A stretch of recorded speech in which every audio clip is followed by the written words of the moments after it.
Good morning, good afternoon, and thank you for joining us today. I'm Raul Grijalva, Chairman of the Natural Resources Committee in the House of Representatives. And this forum is being live streamed. And the theme of it is, and the point of it is after coronavirus, building a prosperous, environmentally friendly economy. I'd like to welcome our speakers and my colleagues today in this conversation we know we need to have in this country. I think we all have heavy hearts from the struggles and the injustice and the violence that are in the headlines right now. And we may think, some may think that the stories we're hearing have nothing to do with today's topic. I don't believe that. The fight for justice doesn't end with policing. It doesn't end with one election. It doesn't end with modest tinkering or with a single set of policy goals. Frankly, from what I've seen in decades of public service, is that fight for justice simply doesn't end, continues. Nowhere is that more true than in our economy, which has inflicted its own form of violence on disfranchised communities for generations. The violence, unfortunately, also extends to the world around us and to the places we live. We're here today to talk about our economy, who it rewards, who it helps, who it hurts, and how we can change that for the better. Job focused, job focused environment, focused economy is the goal. And every day we see the consequences of our failure to do so. Those consequences are in polluted air and water inflicted on low-income communities and communities of color. They're in the damage we do every day to our climate, which we're constantly warned near the point of no return. They're in the massive oil and gas pipelines being built despite overwhelming local protests, often with the help of the same brutal violence now being deployed against protesters today. There are no accidental byproducts of the economy. They're a result of intentional choices. Much of our prosperity was built on ignoring the human cost of our actions, and we can't do that any longer. 13 years ago, we heard a clear call for national action along these same lines. Quote unquote, at the dawn of the 21st century, the country that faced down the tyranny of fascism and communism is now called to challenge the tyranny of oil. This was not radical.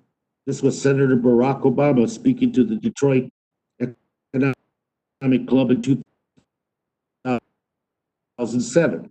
He recognized that our continued fossil fuels, which pollute our air and water and destroy our climate, is not just an inconvenience or an interesting puzzle to be solved. It's a tyranny, both economically and environmentally.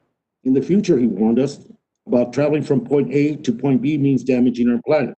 Powering our lives means destroying our atmosphere, and pollution is allowed to keep piling up in communities where generations are sacrificed so nobody else has to see it or smell it or accept it at all.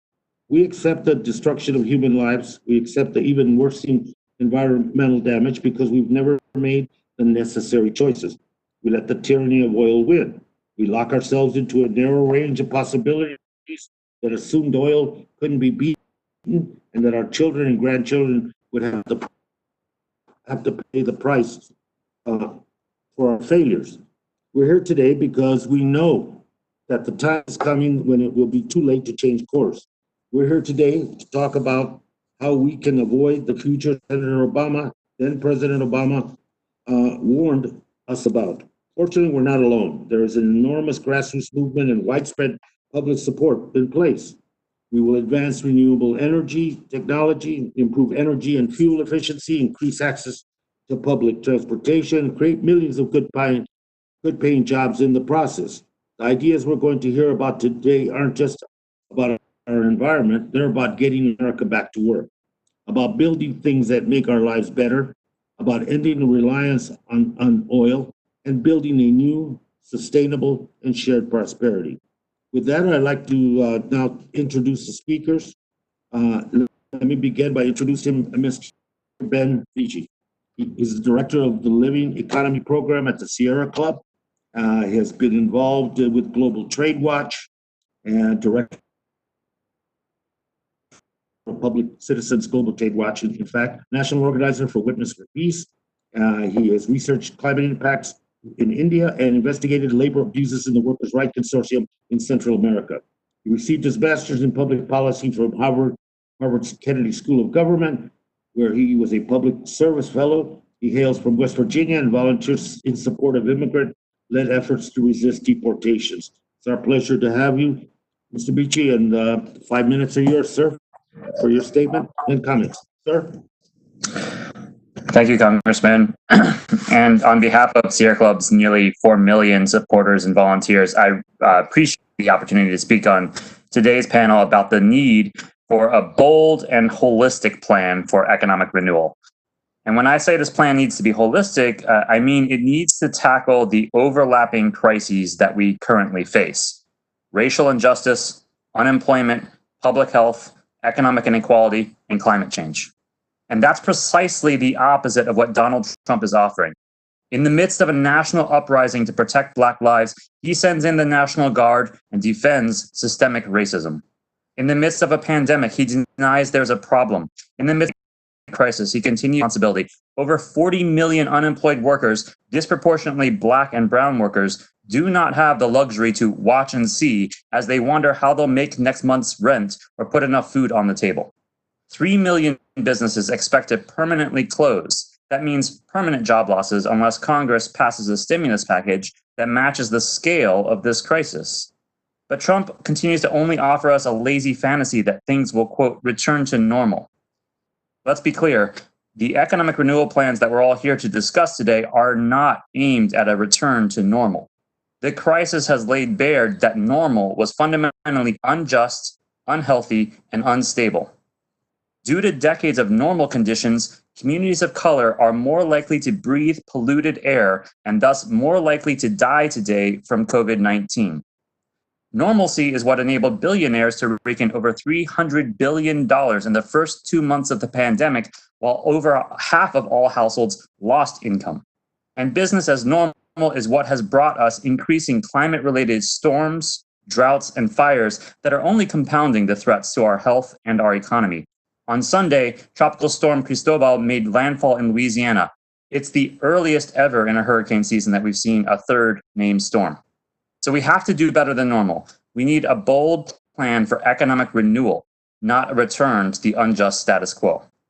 While we continue to push for urgently needed relief for frontline workers and communities, we also need Congress to enact a forward-looking stimulus package that puts millions of people back to work, building an economy that is healthier, more just, and less prone to crisis, an economy that leaves no one behind.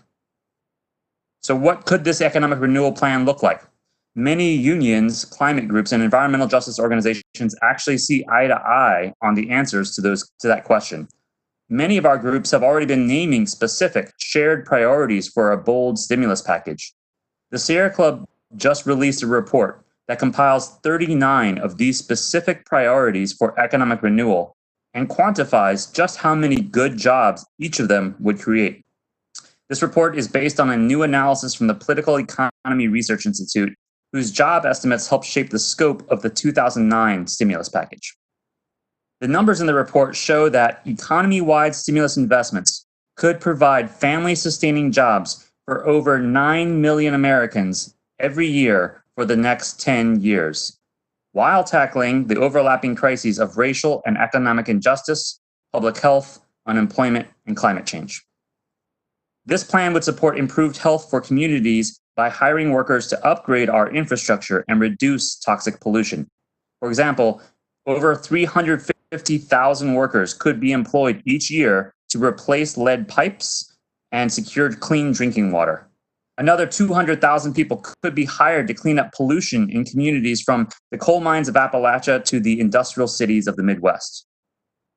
This plan would counter racial and economic inequity that this crisis has only magnified by delivering family-sustaining jobs and healthier living conditions, first and foremost, to communities of color and working families. As another example, over 400,000 workers from hard-hit communities could be employed for the next decade to upgrade every public housing unit, hospital, school, and municipal building in the country to support healthier living conditions, lower energy bills, and reduce pollution. This plan also would help us tackle climate change, because our response to one crisis must not leave us vulnerable to another. Stimulus investments could help every one of the 600,000 clean energy workers who've been laid off during this pandemic get their jobs back. Meanwhile, 190,000 unemployed oil and gas workers could be hired to close orphaned and abandoned oil and gas wells. Another program to exchange gas guzzlers for affordable, clean electric vehicles alone would yield over 635,000 jobs each year. That's nearly the entire population of Detroit. Such investments across the economy, while creating over 9 million good jobs, would slash US climate pollution nearly in half by 2030. This plan would do all of this by investing over the next 10 years less than Congress committed in spending in the pandemic's first 10 weeks. Throughout history, moments of crisis have been critical choice points, a fork in the road that asks us to decide what kind of society do we want to be. The choice before us today is to reinforce a normal that has failed millions, or chart a path toward a society that fosters justice, not crisis. As Trump abdicates his responsibility, it's time for Congress to take the wheel and put millions of people back to work, building an economy that leaves no one behind. Thanks. Thank you very much, sir. Let me now introduce and thank you for your comments, Janaea Scott. Ms. Scott is the Vice Chair of the California Energy Commission. She's in her second term, having on the Energy Commission. She was appointed Vice Chair in 2019. She's one of 5 commissioners in the state and who are responsible for the primary energy policy and is the planning agency.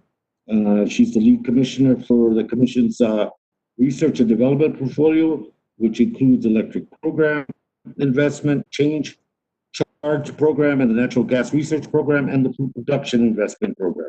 She as commissioner, she works with low-income communities and to undo barriers that prevent them from fully participating in renewable energy and energy efficiency program.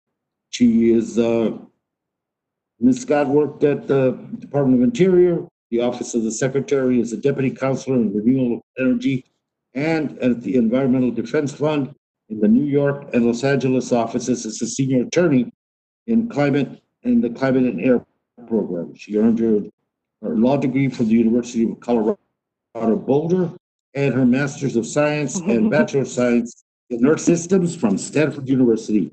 Ms. Scott, Council, time is yours. Thank you very much. Good afternoon, and thank you, Chair Grijalva and the members of the committee for holding this roundtable and for inviting me to participate. I'm so pleased to be with you here today. Again, I'm Janaea Scott. I'm the Vice Chair of the California Energy Commission. The Energy Commission is the state of California's primary energy planning and permitting agency, and the Commission is helping to lead our state to a 100% clean energy future. To help combat climate change, California has developed an ambitious suite of energy and climate policies, including the aggressive goal of decarbonizing our energy sector by 2045. And I don't need to tell you all that California is not the only state to have ambitious climate goals, renewable energy goals, or clean energy standards. In California, we're looking at a suite of solutions in the transportation sector, the building sector, industrial sector, essentially across our economy.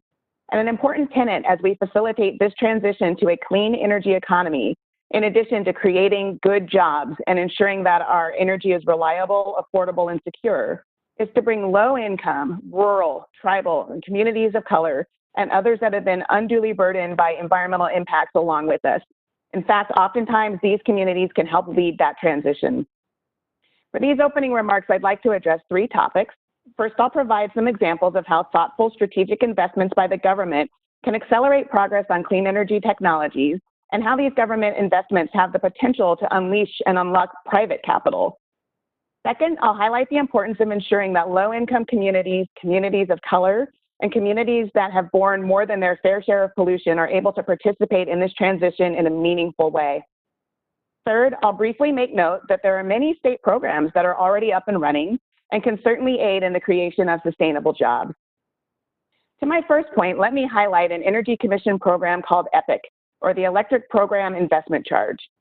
EPIC invests approximately $130 million annually to support entrepreneurs, researchers, and innovators to develop new technologies, foster innovation, and help bring clean energy solutions to the marketplace for the benefit of California's residents. I will briefly share some of the ways that EPIC is working to transform and accelerate investments in the clean energy innovation space. In 2016, the Energy Commission launched the first phase of a new model. This model is a clean energy ecosystem, or an energy innovation pipeline, so to speak, and it helps nurture clean energy technology ventures. This model also does its best to help entrepreneurs and innovators meet the requirements that the private sector will be looking for. So as part of this, the Energy Commission established a small grant program called CalSeed to provide proof of concept funding for new technology ideas. And since mid-2017, there are now about 200 startup companies that employ over 1,000 people. These startup companies have attracted over $200 million in additional investment, and they have received over 400 patents. 2 of them have gone on to be acquired by larger companies. The pressing concern in these days of COVID is how to keep the innovators afloat and their ideas and technologies moving from idea to concept to pilot to demonstration and out into the mass market. It takes time to build this kind of entrepreneurial ecosystem, and we wouldn't want to kick the legs out from under it and have to start all over from the beginning post-COVID. 2040 is not that far away, and as you all know, 2030 is even closer. The second topic I want to highlight is the importance of low-income communities, tribal communities, rural communities, and communities of color. These diverse communities may be hardest hit by climate change and need and deserve a strong voice in any clean energy solution. Additionally, these communities need to have strong roles in living wage jobs in the clean energy economy. I have a few examples of projects the Energy Commission has supported, and I hope I get to highlight those during the discussion. The EPIC program that I just mentioned in my first point has funneled about 65% of its grant into these diverse communities. In my remaining moments, the third topic I wanted to make note of is that there are other programs around California and in other states that are already set up to advance environmental goals while also supporting jobs. These areas could certainly use additional funding, and they support jobs that can't be outsourced.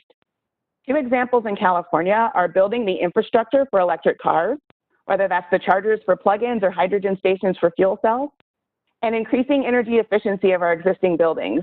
A proposition in California, Prop 39, allowed energy efficiency improvements like lighting and HVAC in schools, and that saved on energy bills, but it also created a more comfortable learning environment for students. So many of the programs we're talking about can be win-win-win, creating jobs, modernizing critical infrastructure like schools, reducing pollution, and saving energy and therefore money. So as I wrap up my opening remarks, please allow me to one moment to state the obvious. None of us wants to live in a global pandemic. We all know it's frightening, it's stressful, it's causing anxiety, people are struggling. But unfortunately, that's our reality right now.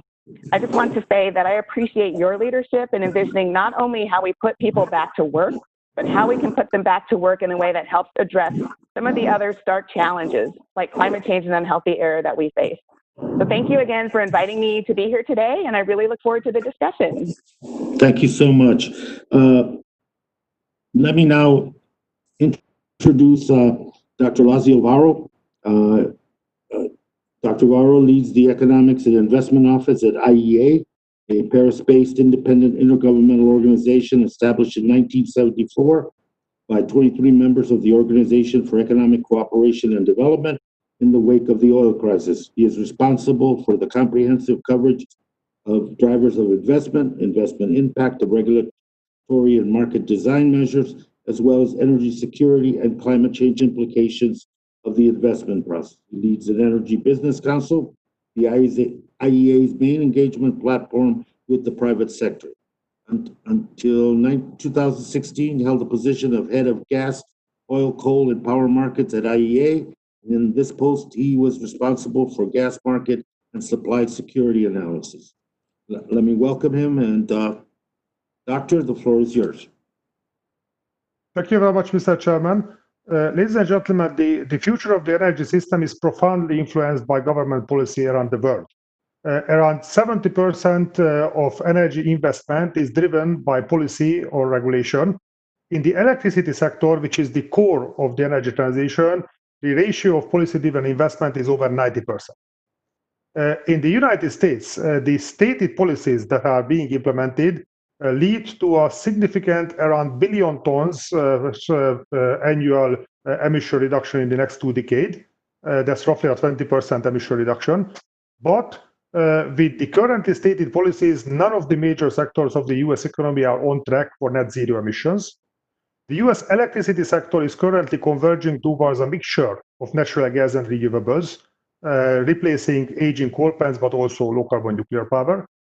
In the US transport sector, electrification faces the headwind of low gasoline prices and the popularity of large SUVs and pickup trucks.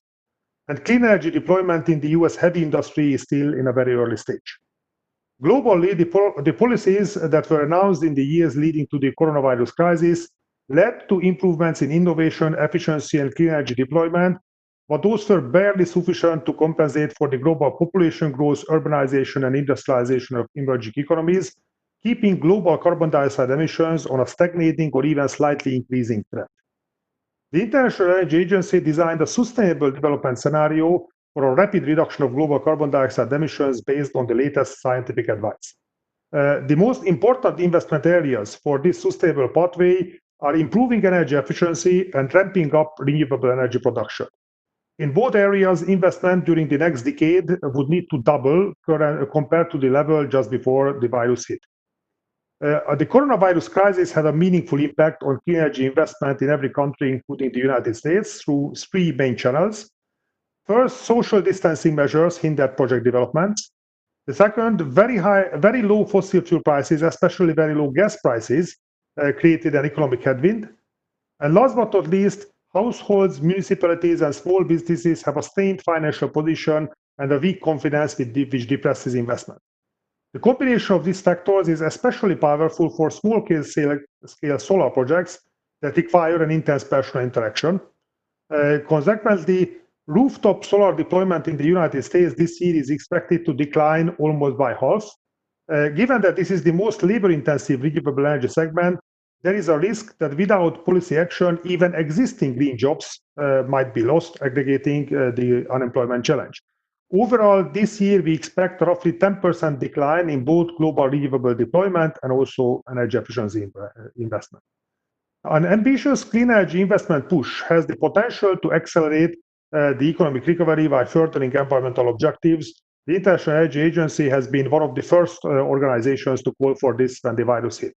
Job creation would be meaningful, but given the capital intensity of the energy sector, it will need to be part of a comprehensive recovery package. It cannot be the single employment source. Direct budgetary support would be needed to a certain extent, but with an appropriate regulatory design, the majority of the necessary investment could be mobilized from private sources, taking advantage of the ultra-low interest rate environment.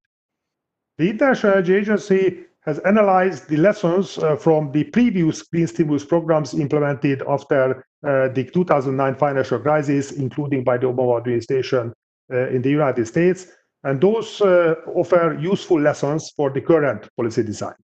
So one of the most important lessons is that focusing on modular technologies, which are easy to scale up, and enhancing and scaling up existing policy framework rather than trying to design completely new complex legislation is the most effective approach.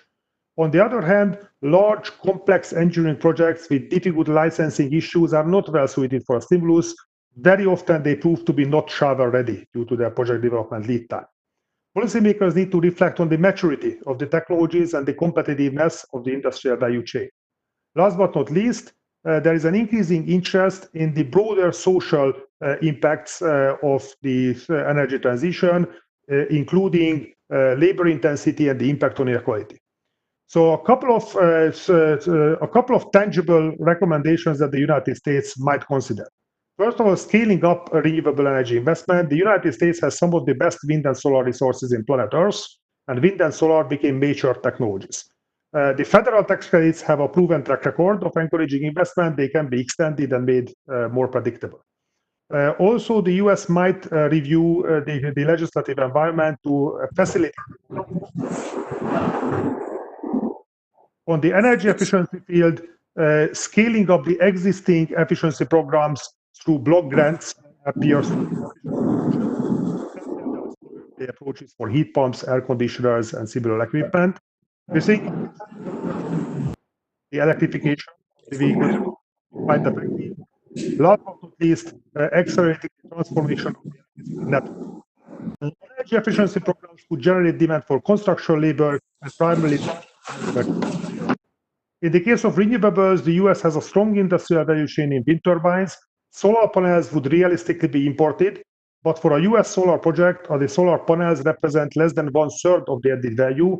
US companies play a leading role in the balance of system electronics, and the solar also requires a lot of construction labor. There are strong domestic capabilities in battery manufacturing and advanced vehicle technologies. And last but not least, the innovation programs of the Department of Energy have a long track record of seeding successful private companies, including Tesla. While energy efficiency and renewables are the key clean energy investment areas, the IE also thinks that the US should aim to maintain a diversified portfolio of clean energy technologies. So thank you very much for the invitation. Thank you very much, Doctor. And let me introduce Mr. Jason Walsh, that many of us know.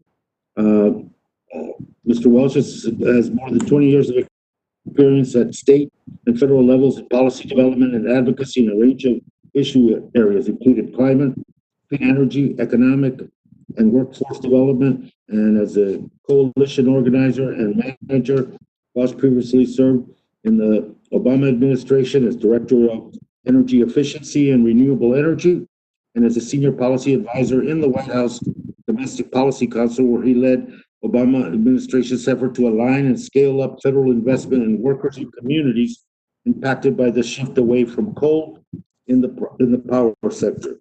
He has held leadership positions in a number of nonprofit, policy-focused organizations.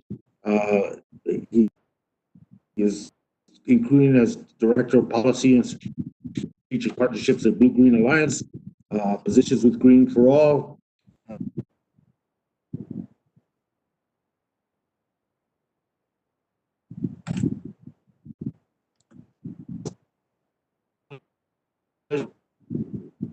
An Oregon Shelter Supervisor and a Policy Fellow with Senator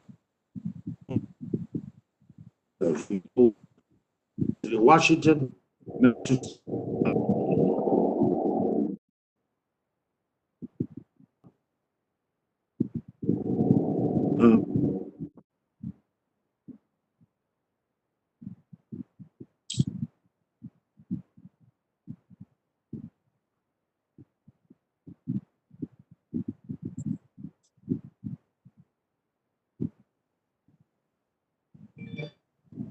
Mr. Walsh, please go ahead. Yeah, I'm sorry. Can people hear me? I'm having a connectivity issue right now. Okay, thank you. Thank you, Chairman Grijalva, distinguished members of the committee. It's good to be with you in this weirdly disembodied way. My name is Jason Walsh. I'm the Executive Director of the Blue Green Alliance, a national partnership of labor unions and environmental organizations. On behalf of my organization, our partners, and the millions of members and supporters they represent, I want to thank you for convening this forum today on recovery from the COVID-19 pandemic. As a country, we went into this pandemic already facing two ongoing crises: profound economic and racial inequality and a climate emergency. That's why last summer, the Blue Green Alliance, alongside our labor and environmental partners, released Solidarity for Climate Action, an ambitious, concrete platform to address these crises simultaneously.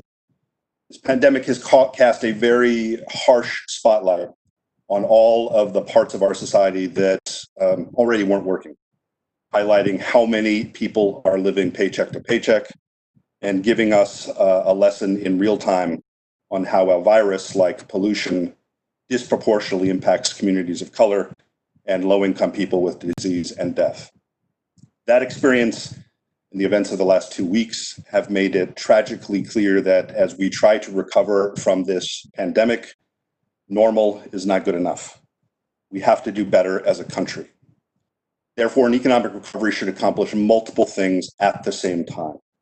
It should invest to sustain and create quality family-sustaining jobs, deliver public health and environmental benefits, and create a cleaner, stronger infrastructure that works for all people. And we need to make sure that racial and economic justice is baked into policy solutions rather than being treated as optional. So how do we do this? First, we must recognize that Americans are still reeling from the impacts of the coronavirus pandemic. We have surpassed 100,000 deaths.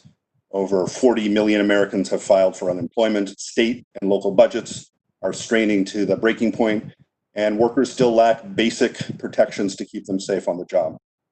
The House-passed HEROES Act makes great strides to address these impacts, but more is still needed to protect vulnerable communities, safeguard jobs, homes, and livelihoods, and shore up essential public services.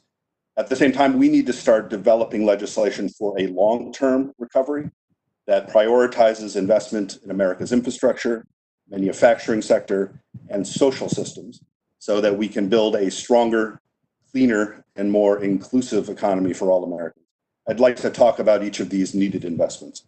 First, we must prioritize equitable rebuilding and infrastructure investments in those communities most in need, especially low-income communities, communities of color, the industrialized communities, and communities that have borne the brunt of changes in our energy sector, in particular, the move away from coal. The coronavirus pandemic has made all too clear the negative impact of crumbling infrastructure on public health. Too many Americans are without basic necessities like access to clean water when they need it most. We support building on the Moving Forward framework, including upgrading our water systems, modernizing our schools, hospitals, buildings, and transit systems, delivering broadband to rural communities, eliminating community health hazards, modernizing our grid, and investing in our natural infrastructure. In the jurisdiction of this committee, strategic investments in public lands, such as natural infrastructure reclamation and clean energy development, can help ensure the communities that were already hurting before this pandemic will see benefits from this stimulus. The Reclaim Act, reauthorization of the Abandoned Mine Land Program, the Great American Outdoors Act are excellent examples of legislation that could provide a boost for state and local economies while delivering good jobs and public health and climate benefits to communities. These must go hand in hand with measures to ensure these jobs are quality jobs and that the communities impacted have the self-determination, tools, and resources they need to emerge with stronger, fair economies. Second, we need to support and retool America's manufacturing sector. A major reinvestment in fortifying and transforming heavy industry and retooling our manufacturers to build more of the products, materials, and technologies of the future here, all while providing pathways to good family-supporting jobs and strong domestic supply chains. The COVID-19 crisis has underscored both the essential importance of manufacturing to the country's economy and security, while revealing profound weaknesses in our critical supply chains. We cannot cede American jobs to our global competitors or leave our economy and communities vulnerable because we failed to be forward-thinking about strengthening the sector for the short and the long term. Third, we must rebuild the public sector and provide long-term support and protections for workers to ensure we are prepared for crises. We need to rebuild the capacity of our public sector, healthcare systems, public health agencies, and education and community-based services to prepare for and respond to disasters like COVID-19 today, and to keep our communities safe and stable for the future. Workers and communities cannot deal with crises alone, whether they are disastrous hurricanes or fires or global pandemics. We also must rebuild and expand the social safety net, including pensions, healthcare, and retirement security, and ensure and enforce worker and community health and safety. If we do it right, we can improve the health, safety, and resilience of workers and communities in the face of crises like the pandemic or climate disasters. We can reduce pollution, including the emissions driving climate change. We can create and maintain quality family-sustaining jobs and launch an economic recovery that delivers a stronger, cleaner, and more equitable society for the long run. Thank you again for the opportunity to speak today.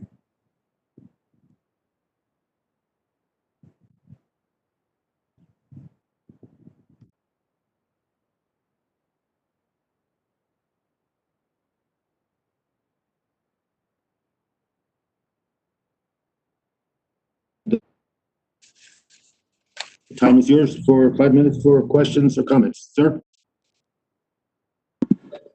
Mr. Cox. Mr. Cox?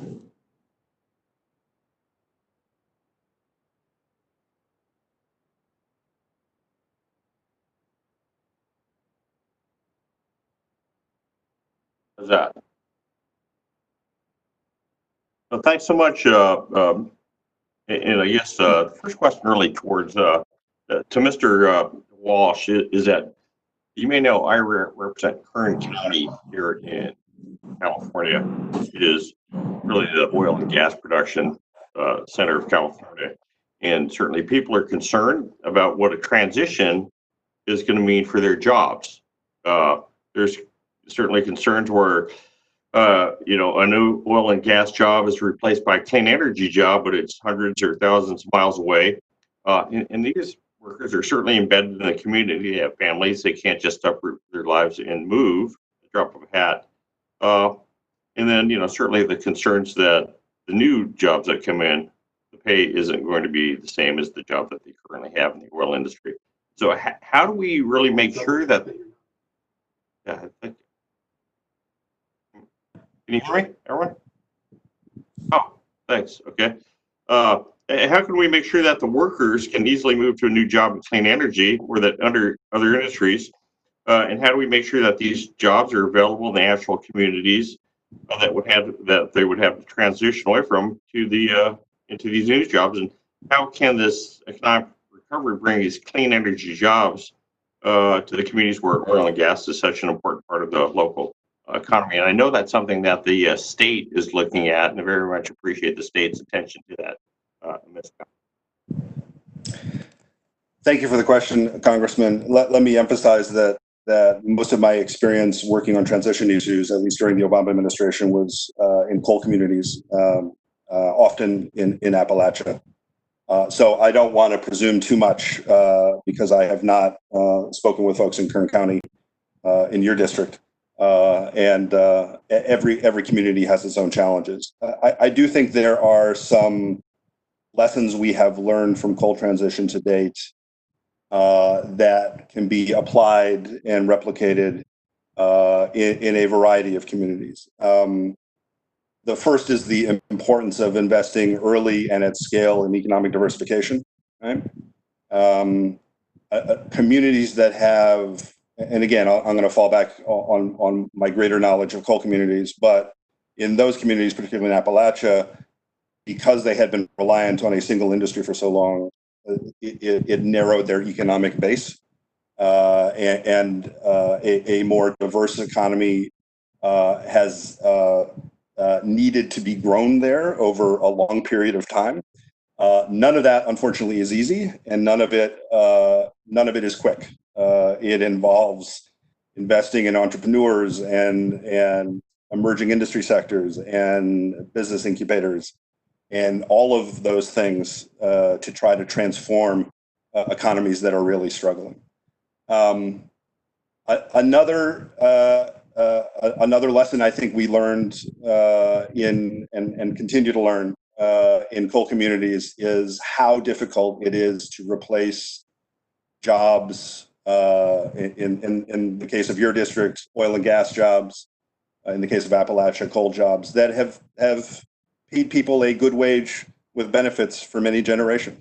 That is not something that we can just dismiss, and it's something that we have to take seriously. It is not for a worker who is transitioning out of a job making $80,000 to $100,000 a year to a job making $30,000 to $40,000 a year just doesn't cut it. And so that implies a whole bunch of things that public policy really needs to be focused on in make sure that the jobs that are created are high quality jobs to the extent that we can do that. And we have policy levers that we can talk more about that get us there. Making sure that we have career pathways for folks into those jobs, and making sure that we have a set of employment and training supports that actually allow workers to make that transition while also supporting their families. If unemployment insurance runs out after 6 months, and you don't have another income support, you're not going to be going into a 2-year training program to be a nurse or something like that, because you're going to be looking for the job that most immediately can allow you to support yourself and your family. So those are a couple of the building blocks that at least, I think we have a fair amount of experience with. I will say that from a federal standpoint, we are going to need to approach this challenge in a coordinated and aligned way. I mean, one of the things we tried to do during the Obama administration with the Power Initiative was to align a bunch of existing economic and workforce development programs across the federal government. I think we had some success doing that, but I think we've got to bring it up a notch. And we've also got to recognize that, for obvious reasons, the economic crisis in coal communities has been expanded to a bunch of different sectors in the energy economy. And so whether that is a centralized office within the executive office of the president or with an agency, you need to have something that is point and staffed that will align a bunch of different funding sources and governmental authorities, because honestly, that's the only way you're going to be able to do this in an efficient and impactful way. I'd like to see some of those efforts. Looks like we're out of time for my questions. Thanks.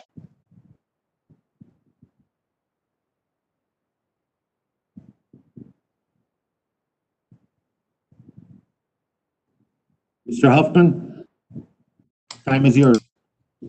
Well, thank you, Mr. Chairman, and thanks to our terrific panelists. I sure liked your opening remarks, Mr. Chairman. I think you contextualized the nature of these overlapping crises that we're all grappling with, but also through your remarks and what we've heard from the witnesses so far, we see the opportunities that this moment is presenting, a chance to really, as we tackle an economic and public health crisis, to reimagine the kind of economy that we want to rebuild. And of course, we should want to make it cleaner and more sustainable. We should think big, and we should think in transformational terms. So thanks for having this forum, and thanks for all the participants. Ms. Scott, I want to start with you. You previously worked, of course, for the Department of Interior, advising Secretary Salazar on renewable energy policy. That was back when they had a position advising the Interior Secretary on renewable energy policy. We know the Trump administration has dragged its feet for 4 years on renewable energy, and that they've had a big thumb on the scale for fossil fuel the whole time. What opportunities do you think exist on our public lands to build clean energy projects and to stimulate economic recovery? Absolutely. Thank you for the question. I think that there was some work that we did under the Obama administration and Secretary Salazar's leadership, followed by Secretary Jewell, to really map out what our resources look like. So it was called the Desert Renewable Energy Conservation Plan. And where we were looking were, where are the key places that we need to preserve, right, and keep a good eye on, and we need them for adaptation and mitigation. And where are some of the places where it makes the most sense to build the solar, or to build the wind, or to put a geothermal facility in place? So a lot of that groundwork is already done, and we brought all sorts of folks along together with us, right? Tribes and environmental community and land use folks and the industry. So we've got a foundation, I think, a roadmap for how to start to get some more renewable energy in those places. And then I think when you have states all around the, interior is mostly all around the West, right? But when you have states mostly all around the West with renewable energy goals, and lots of states that are starting to have clean energy standards, that's kind of the push on the other end. So those are a couple suggestions I'd make. Smart siting, pre-permitting where possible, that makes an awful lot of sense. And do you think that if we do these things, that this could help us quickly scale up renewable energy, possibly reach 100% renewable electricity? Mm-hmm. I think so, absolutely. We wouldn't want, I don't think, all of our renewable energy right on our nation's public lands. We want to look to rooftop solar and lots of other options. We need to think about storage as well, both short-term storage and some longer-term storage, but it's definitely a good start. Okay. Mr. Walsh, I'd like to ask you about offshore wind. I'm excited about the possibilities for offshore wind, but I also know that there are some really important conversations that still need to happen with fishing communities and other stakeholders. And so what I'm wondering is what sort of investments do you think we should be making right now so that we're ready when the time comes? In other words, how can we ensure that offshore wind projects are moving forward while we have these conversations and build community support? Thank you for the question, Congressman. Like you, we view offshore wind as an enormous economic development opportunity, as well as a quite significant emission reduction opportunity. I think, to my mind, the best example of this is really the only utility-connected offshore wind project that has been built so far in this country, which is the Block Island project off of Rhode Island. It created 300 jobs in the state for local unionized craftsmen and women in 10 different building trades locals, working with 30 unionized contractors and subcontractors. And they used a project labor agreement, which is essentially a collective bargaining agreement between contractors and building trades unions. So we feel like we've got some models for how to do this right, and that includes applying really strong prevailing wage standards to any federal investment that goes into offshore wind, as well as domestic content standards that ensure we can capture more of the supply chain for offshore wind in this country, whereas much of that technology right now is being manufactured in Europe.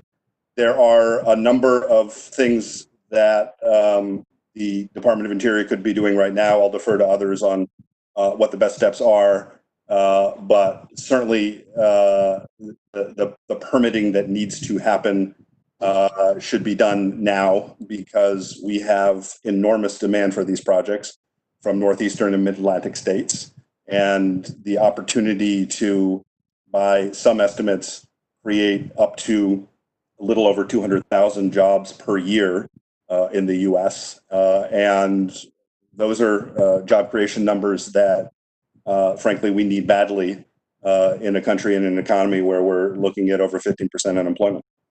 Yeah. Thank you. And Mr. Chairman, I yield back. Thank you very much, Mr. Huffman. Ms. Dingell, floor is yours.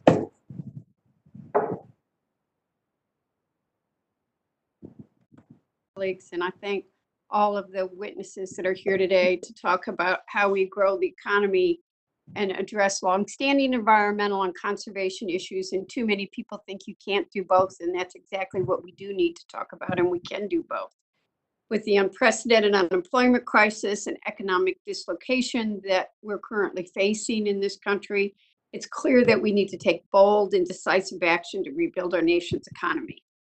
The best way to create jobs is to invest in labor-intensive economics, which have a proven jobs impact. In doing so, we can also address longstanding conservation and environmental priorities to put us on a more sustainable economy for the future. So, Mr. Beachy, you've talked about the need for forward-thinking investment to address the climate crisis. That's why I've introduced the National Climate Bank Act, which establishes a fund to bolster and expand a robust clean energy workforce and invest in sustainable infrastructure projects. How would this fund help encourage these type of green projects, particularly given the financial uncertainties caused by COVID-19? Thank you for that question, Congresswoman, and thank you for your leadership on National Climate Bank and so many job-creating climate initiatives. We actually modeled in our report that I mentioned that specific piece of legislation and asked, or more specifically, asked the economists at Perry, Bob Pollin, to model how many jobs would be created by the creation of a National Climate Bank. And just that one act would actually support over 83,000 jobs every year. And that's nothing to cough at in a moment of a grave unemployment crisis. We have called for full funding and passage of the National Climate Bank precisely because it would offer much needed financial backing to shovel-ready clean energy projects, energy storage projects, transmission projects that right now are facing a high degree of financial uncertainty, as you mentioned, during the COVID crisis. I think many of us are acutely aware that in the first couple of months of the pandemic, over 600,000 clean energy workers found themselves out of a job. And we have to emerge on the other side of this crisis more prepared, not less, for the transition to a 100% clean energy economy. And to that end, we urgently need backing from concrete initiatives like a national climate bank to make sure that the funds are there, that the market security is there for those who would be investing in forward-thinking clean energy projects, and that just to echo what Jason said, that we also couple those investments with high road labor standards. The quality of the jobs matters just as much as the quantity. So whether it's Davis-Bacon prevailing wage or project labor agreement requirements to support agreements with unions, it is critical that we have high road labor standards accompanying every single one of these investments to ensure that we're creating the jobs of the future, jobs that actually put people back to work in a family sustaining way. So appreciation again for the question. Thank you very much for that. Mr. Walsh, you've also highlighted the need to ensure labor has a seat at the table in these discussions. Michigan's a place where we still make things. The automotive industry creates hundreds of thousands of jobs for this state, for this country, and my constituents. And I think we got to continue to innovate in this country. China's invested billions of dollars in electric vehicle infrastructure through its Made in China 2025 initiative. And Germany just last week unveiled a $145 billion recovery proposal with a focus on clean transportation, including requiring electric vehicle charging stations at gas stations. Mr. Walsh, have you seen that same sort of bold thinking coming from the Trump administration? And what will the economic impact be if we continue? I guess I'm answering my own question, but I'd like you to talk about both. If we continue to cede our leadership role to Europe and to China. Thank you for the question, Congresswoman, and thank you for your leadership on exactly this issue. It will not shock you to hear my answer. The Trump administration has tried to move us backward by rescinding Obama administration fuel economy and greenhouse gas emission reduction targets, which have the very ironic effect, particularly compared to the rhetoric coming out of this administration, of actually costing us jobs, right? Because it decreases the ability and the incentive of original equipment manufacturers to invest in innovation, which itself creates jobs that many of your constituents hold in Michigan. So we really have, we're really in an inflection point here in terms of global leadership in what will be the future of the automotive industry in this country and in this world. You mentioned China. It's striking to me that there are more electric chargers in Beijing than in the entirety of the United States. It is not going to work making this transition if we don't have accessible ways for people to charge electric vehicles and if they can't afford to buy these vehicles. It's going to take strong and proactive policy to do that with very clear labor standards to make sure that we capture this work domestically and American manufacturing employees are doing this work and building these things from battery cells all the way up the chain. And we need new leadership at the executive level, and we really appreciate the leadership that you've provided at the congressional level. Thank you, Mr. Walsh. Thank you, Mr. Chairman. Mr. Cunningham, time is yours. Thank you so much, Mr. Chair, and thank you to all the panelists for being here today. The events of the past week in support of racial justice and equality have made it clear that coming out of this COVID-19 public health and economic crisis, we can't return to the status quo, and it's imperative that we build a more just and equitable future, and addressing the impacts of climate change must be a part of that solution. So I have a couple questions for our panelists about how increased investments in solar energy can help us in that mission. Mr. Walsh, my home state of South Carolina is on the front lines of climate change and rising sea levels. We're here in the low country. It's that name for a reason. And while we have enormous growth potential for solar energy and solar jobs, we've seen proposals from this administration that would drive us in the complete wrong direction by opening up our coastlines to harmful offshore oil drilling and put every single one of our jobs in the tourism and hospitality industry at risk. So, given what we know about the endless bust and boom cycles of the oil industry, which is a better deal for workers in my home state? Investments in more solar energy jobs or jobs in dirty fossil fuels? Investments in more solar energy, and I would add offshore wind and land-based wind energy as well. The future of offshore energy in this country is not oil and gas production, it is offshore wind. Go ahead, Congressman. No, I was going to ask you, what types of skills do people need to be a qualified candidate for a job in the solar industry? Do they always need a 4-year college degree? Can you speak to that? For solar, it depends on whether it's residential or commercial, but to take as an example, a commercial solar project, you will need a variety of craftspeople with skills as electricians, skills as laborers, skills in a variety of different occupations. And if they are trained properly through registered apprenticeship programs or other kinds of high quality training programs, they can make sure that these are not just jobs but careers. But we have to make sure that we're supporting that economy as it moves forward. And we are developing solar in places like South Carolina that have only begun to utilize the rich solar resources that they have available to them. And solar energy in particular has made enormous strides in lowering costs and creating new job opportunities in states like South Carolina. But in the spirit of what we have learned over the past week, where can the renewable energy industry do a better job towards increasing opportunity and promoting justice? For example, we need to see more investments in communities of color or better health and safety protections for workers. Yeah, I think the industry could do much better with respect to wages and making these jobs accessible to a broad range of workers. There are things that public policy can be used to do to actually incent this transition, using prevailing wage requirements, attaching project labor agreement language to these kind of federal investments. PLAs in turn can incorporate community benefit agreements, which can include local hiring requirements so that you have clearly established and defined pipelines of workers from that local community where the project is being developed into jobs and hopefully into careers using registered apprenticeship programs and hiring hall systems that we already have in place.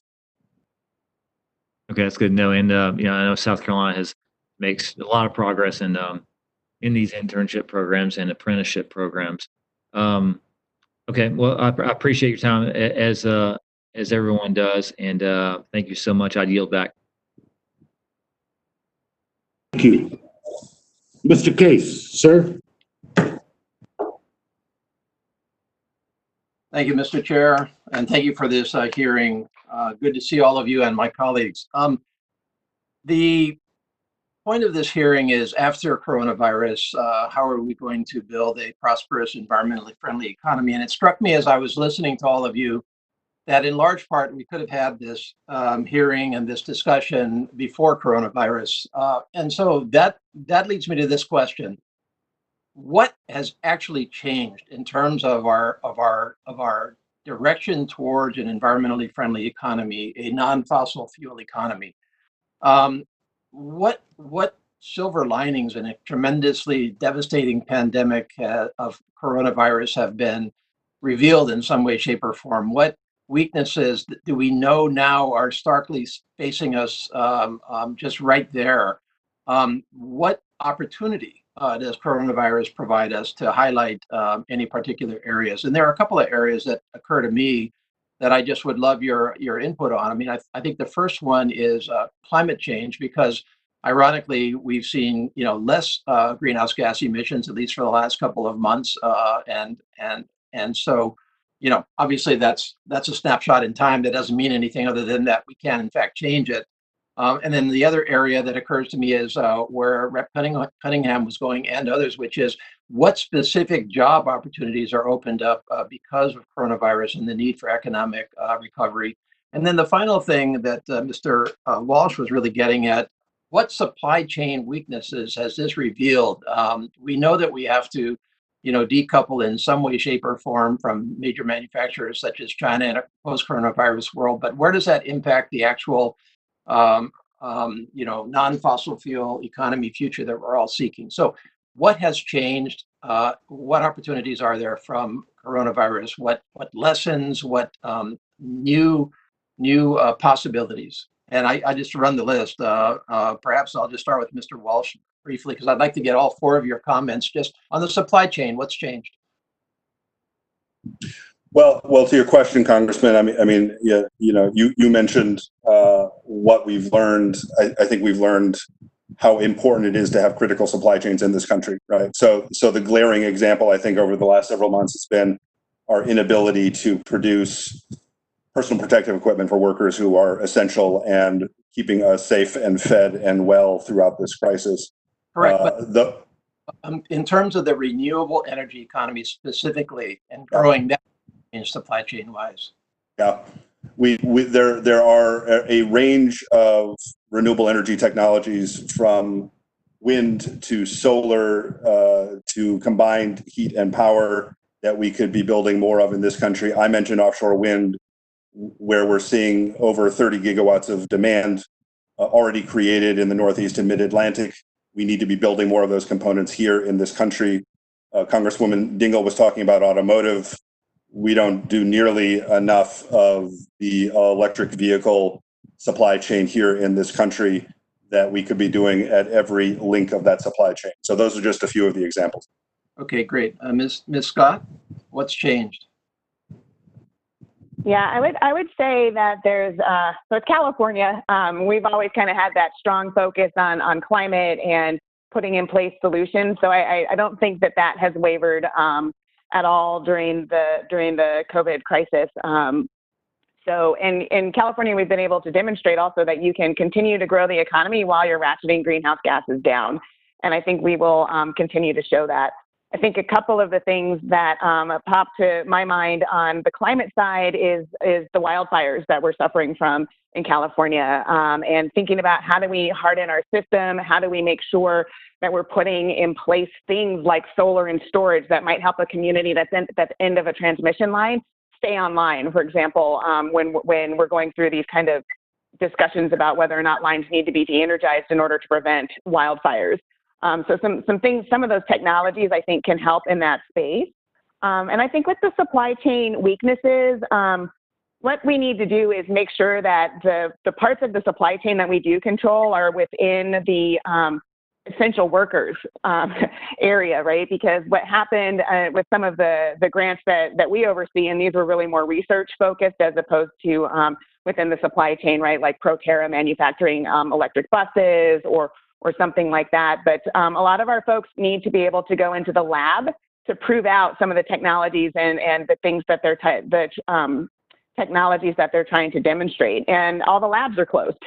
So then what you need is a little bit of flexibility in your timeline and a little bit of flexibility in when you're expecting folks to be able to get things done, and a little bit of nimbleness. And so I think kind of keeping your eye for those types of things that might be tripping us up and we don't realize it till someone says, hey, you know what, I can't get into the lab. That means I can't do this part. I'm going to need a little extra time. Okay, thank you. And apologies to Mr. and Dr. Varro. I'm out of time myself, so.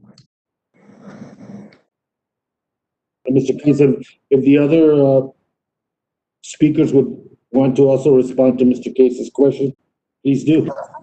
Yes, thank you.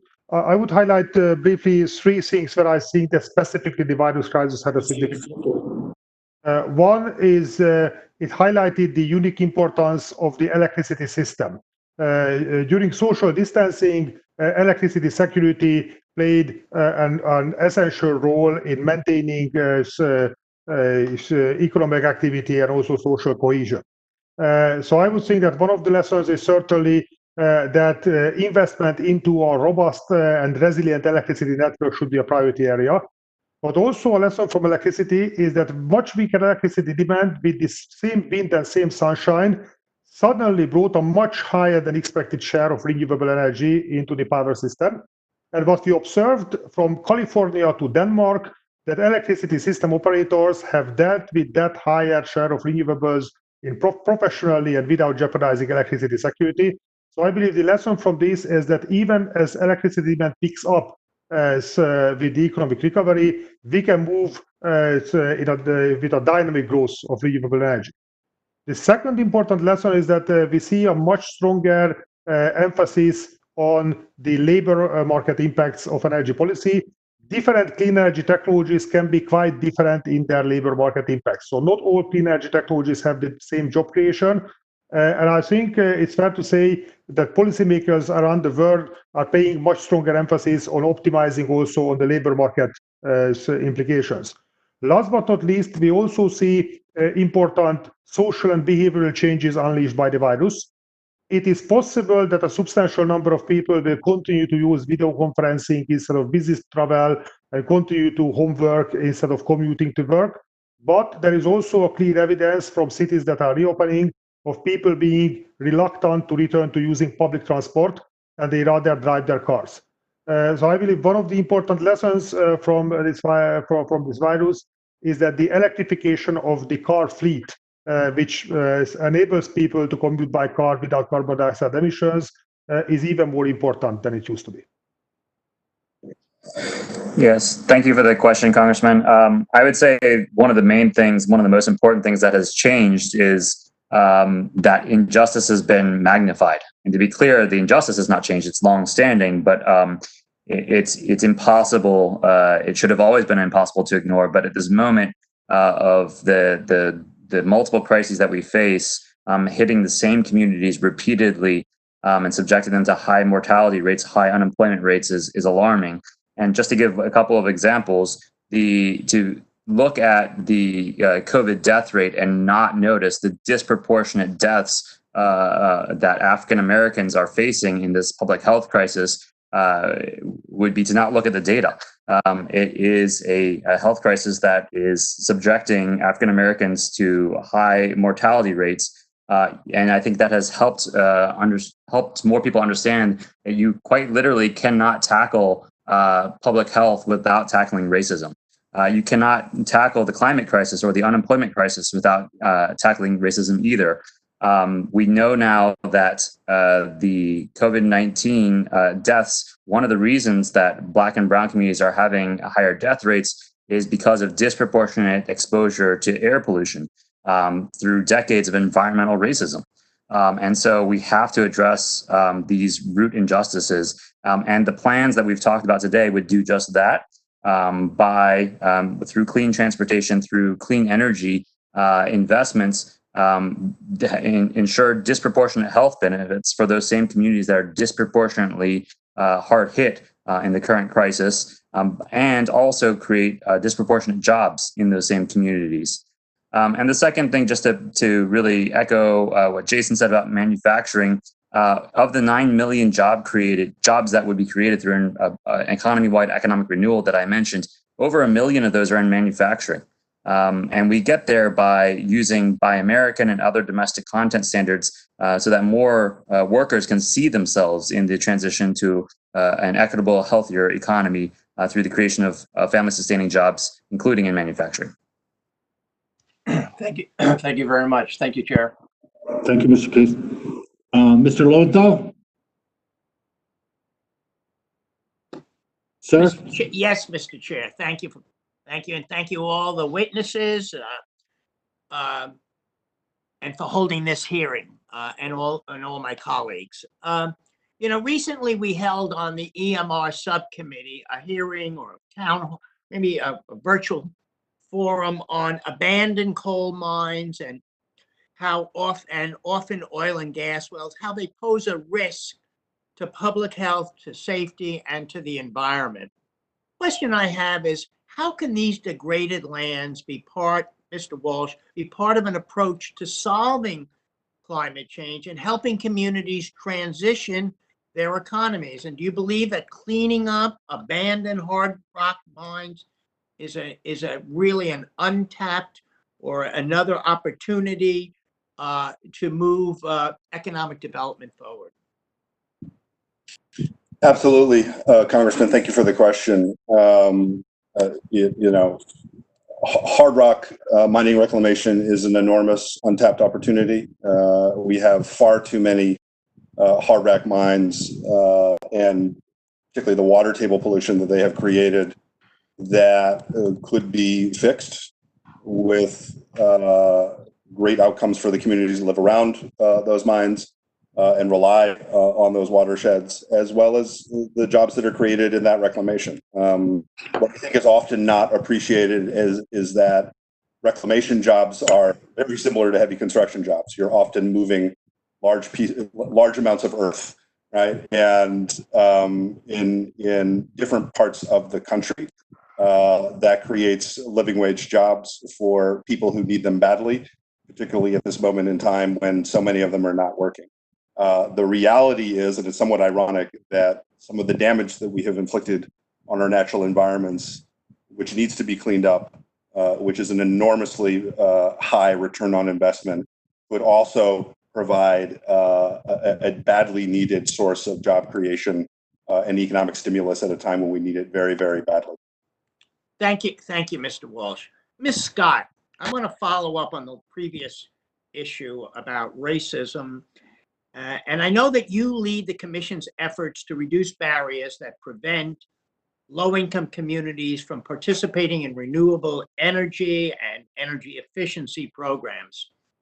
So my question is that a recent study found wide racial and ethnic disparities when it comes to the deployment of rooftop solar.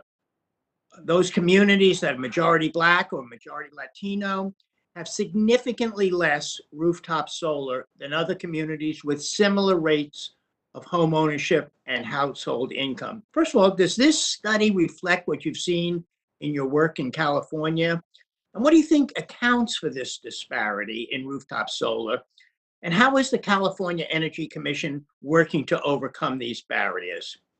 And maybe you can talk to us about these barriers or any other barriers that Congress should hear about to help eliminate.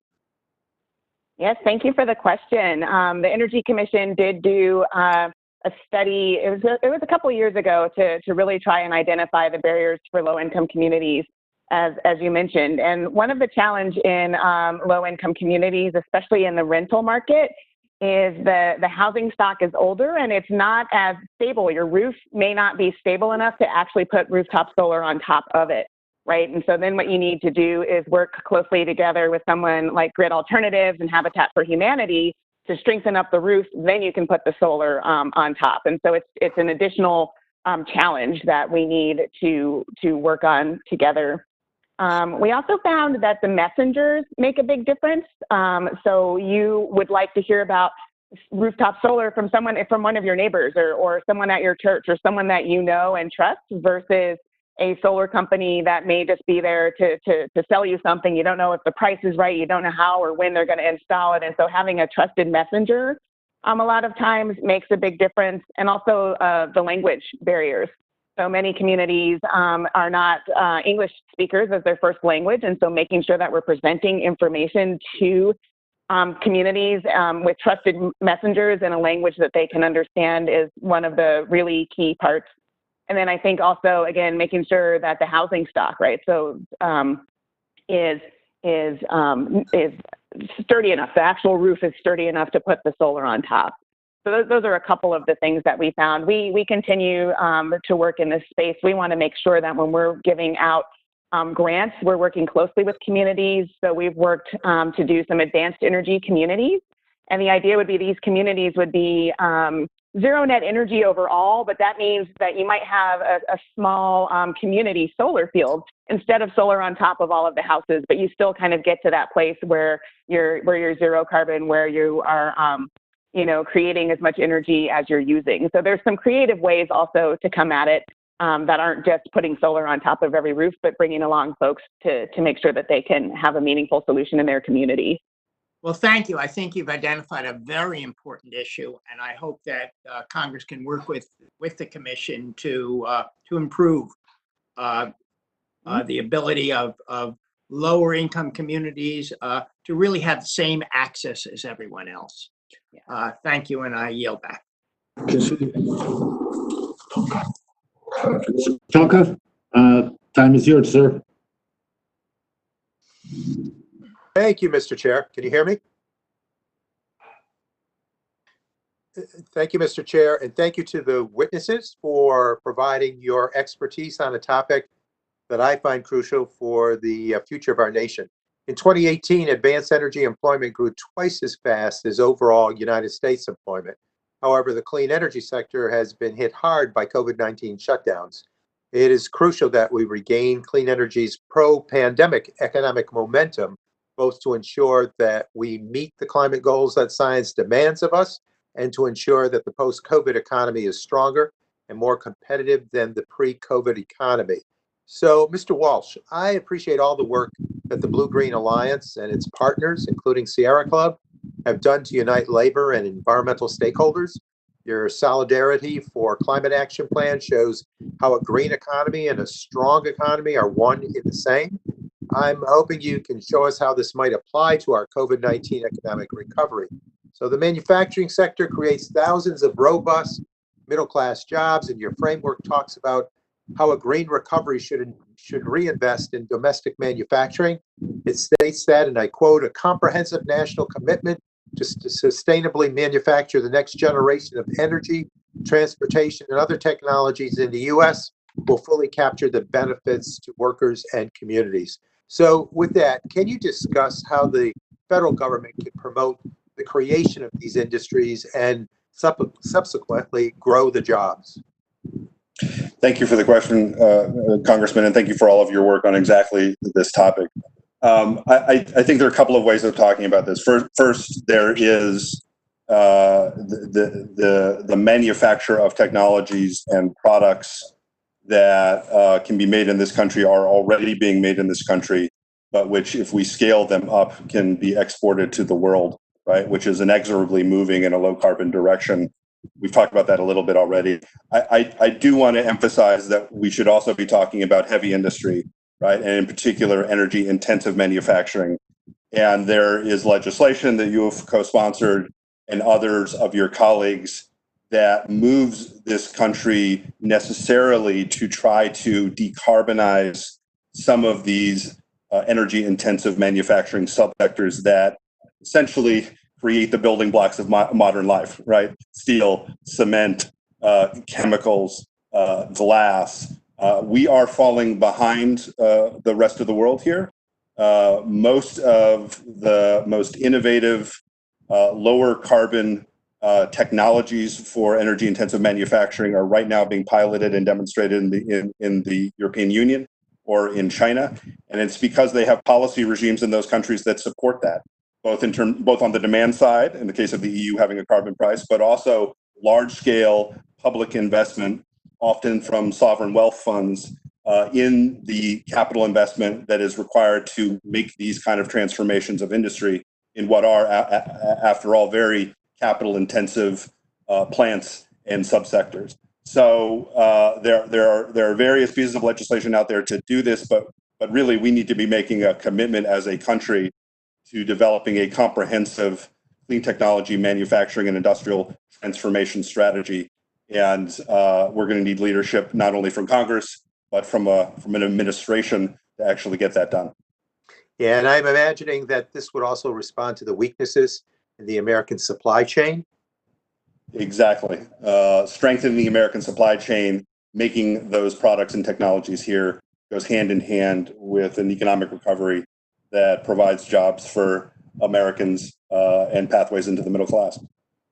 You know, the platform also talks about the importance of safe and healthy communities and the need to reduce hazardous waste and toxic exposure. This is absolutely crucial because it gets at the inexorable link between environmental and human health. Obviously, we need to clean these sites because it is the right thing to do for the minority populations that are affected by them. But you show that it is also possible for such cleanup actions to benefit the economy. So what type of job opportunities and economic benefits arise from remediating brownfields and Superfund sites and reclaiming abandoned mines and getting lead out of our water systems?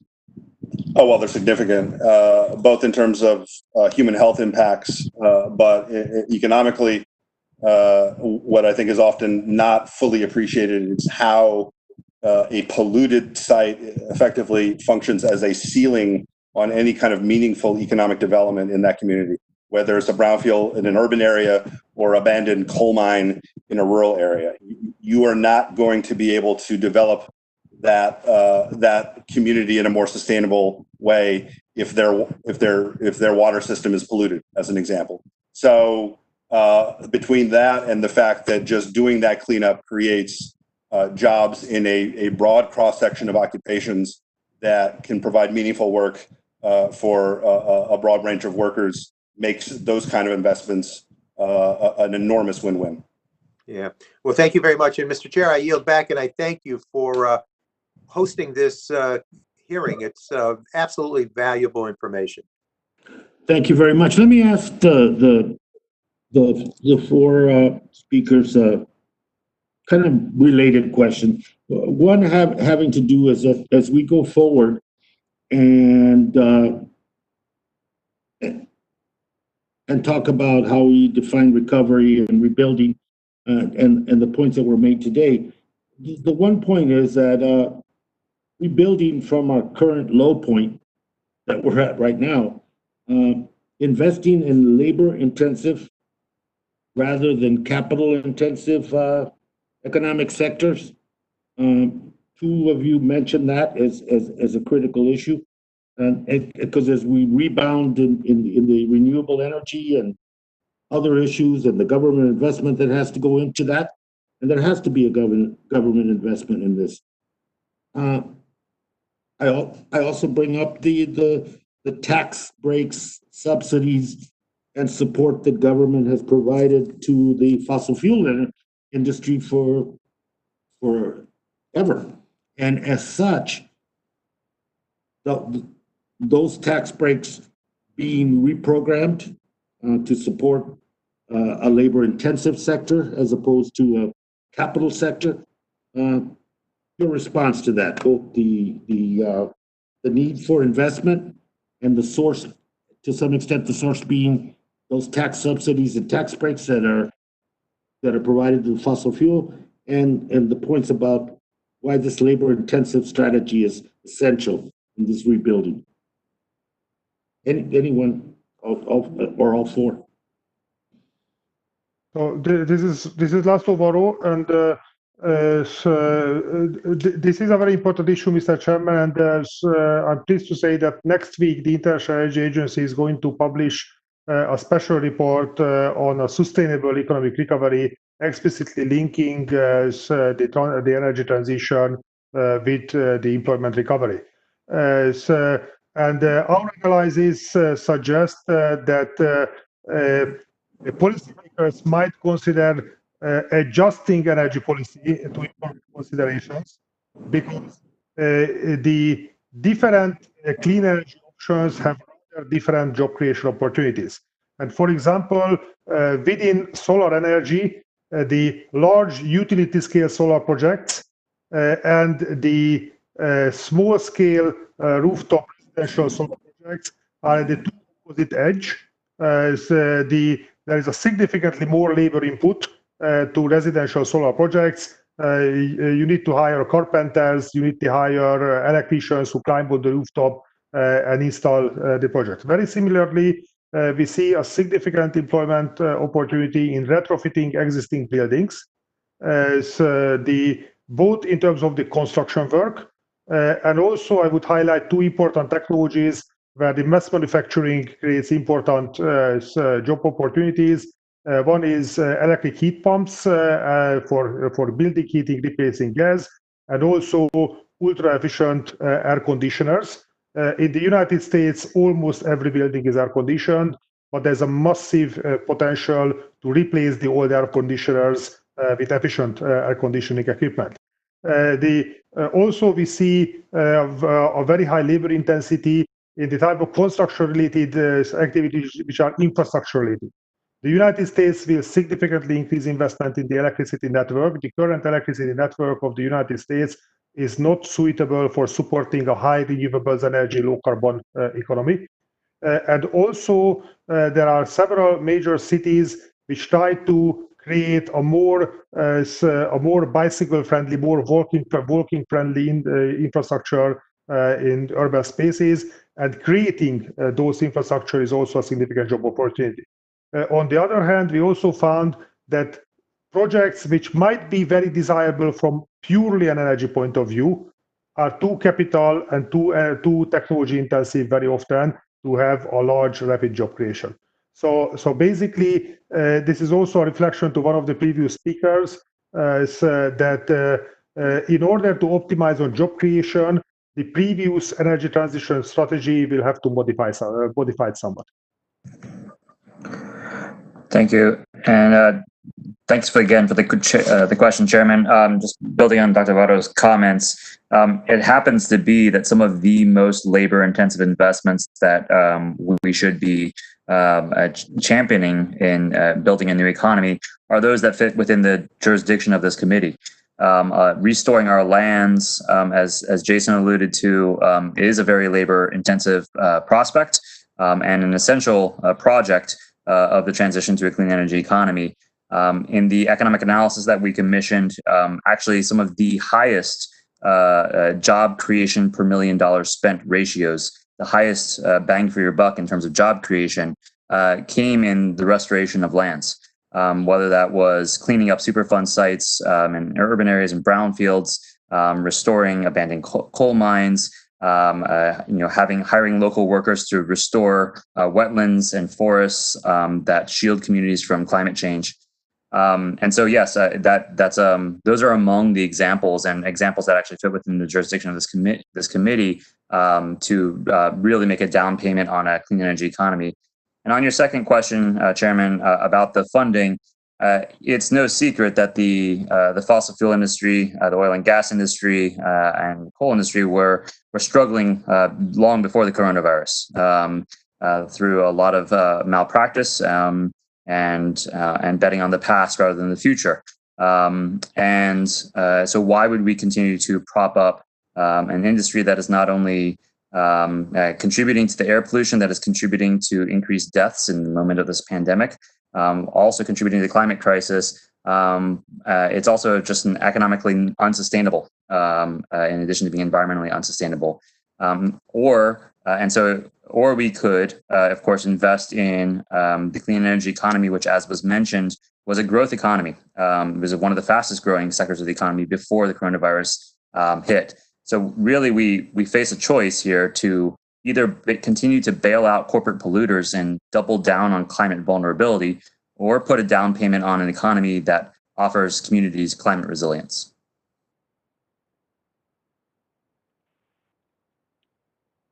This is Janaea. I'd love to jump in on that question as well, Mr. Chair. Please. Oh, yeah, thank you for asking it. As you all know, we've adopted major stimulus reform packages, and it appears COVID's going to be with us for some time. So the economic challenges that we have ahead really do require bold action. So I'm so delighted to be part of this today. We've got individuals, small businesses, state, local, tribal governments are going to need the continued support to weather these challenging times. And so I think that there's a couple of places where we can go on that. You've heard from the previous panelists, I think energy efficiency are great opportunities, right? So you can put that into the critical infrastructure, airports, hospitals, schools, municipal buildings, wastewater treatment, getting that energy efficiency in. Those are jobs that can't be outsourced. Those are jobs where people can be trained and learn how to do them and work their way up the chain to have a good living wage job. And it also then makes our building stock much more energy efficient. That saves money on bills, and it also means that we have to generate less energy, and that helps us with climate, that helps us with clean air, right? So it's kind of a win-win all around. The other one that I think about a lot is the ZEV infrastructure, the infrastructure that supports zero-emission vehicles. I think we can do more both to support the manufacturing of those vehicles here in the United States, but also the infrastructure that supports them. And deploying that infrastructure, again, is going to be taking place right here in the United States, and those are jobs that can't be outsourced. And we need a lot more infrastructure, and we need it a lot faster than we're going. if we're going to meet 2030 and 2040 goals. So I think those are two places where we could put some dollars in.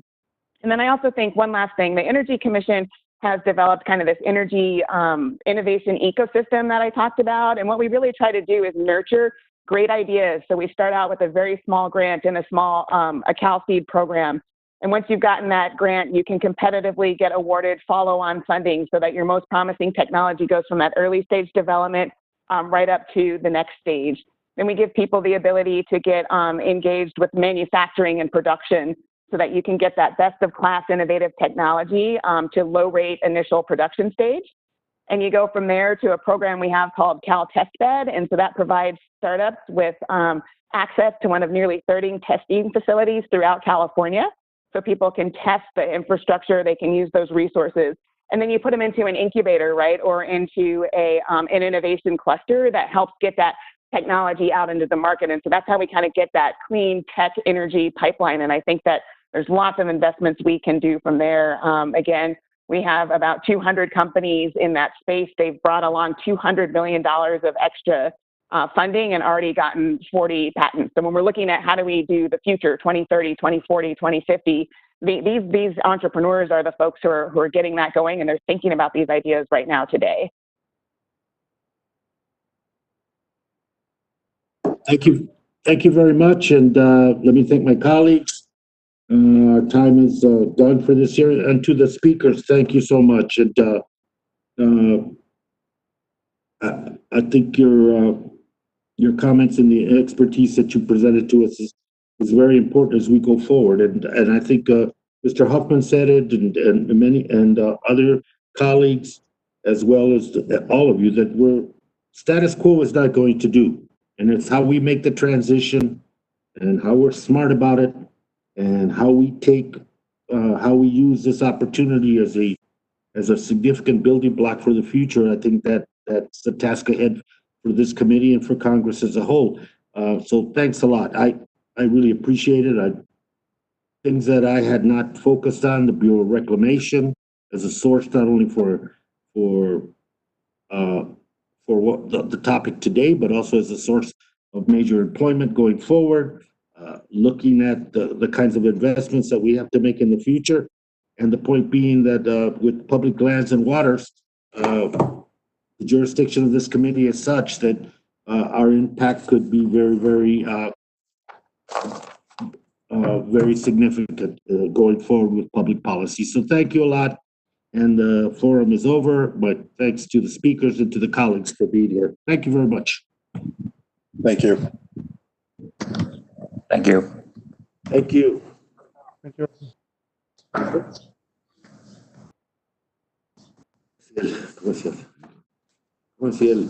How was it, Lito? Pretty good.